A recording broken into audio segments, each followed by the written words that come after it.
This Saturday's Wilmington Symphony Concert coincides with the 125th anniversary of the 1898 Wilmington coup d'etat and massacre. And so when our planning began more than a year and a half ago, I wanted to devote the concert to a musical commemoration of the event, but just how to do that was challenging. We're a musical organization, and so I decided to present music of 1898 in a way that traces a path from London back to Wilmington. Samuel Coleridge Taylor's Hiawatha's Wedding Feast was premiered at London's Royal College of Music on November 11th, 1898, once again exactly 125 years ago.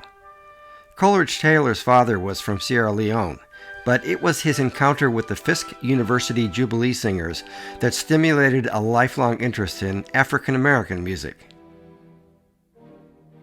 Which leads us to the Fisk Jubilee group that was on tour in London in November of 1898, and one of their members, Carrie Sajoir.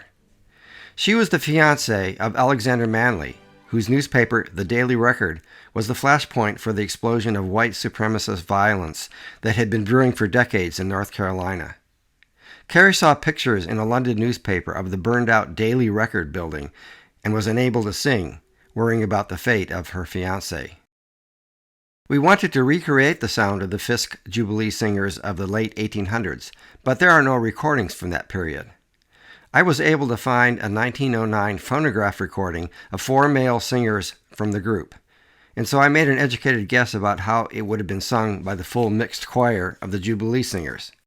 Swing low, sweet chariot, coming for the Academy home. Swing low. 2 of those arrangements will be presented on our concert, sung by the Williston Alumni Community Choir, directed by Marva Robinson, whose elementary school music teacher was Carrie Sajoir's sister. Rounding out the musical snapshot of 1898 will be the popular song Hot Time in the Old Town Tonight, and the first song believed to have been recorded by an African-American vaudeville team, Poor Mourner, by Cousins and DeMoss.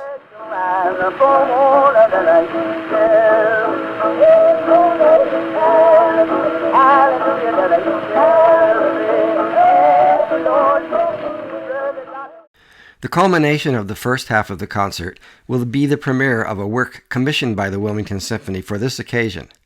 Algernon Robinson, a young composer who grew up in Wilmington and played in the Wilmington Symphony Youth Orchestra, represents the future, even as his new composition, Elegy for the Victims of 1898, mourns the past.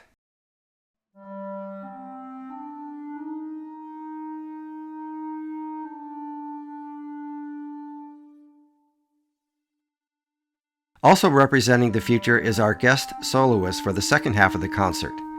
Ade Williams is a winner of the competition held by the Sphinx organization, whose mission is to transform lives through the power of diversity in the arts.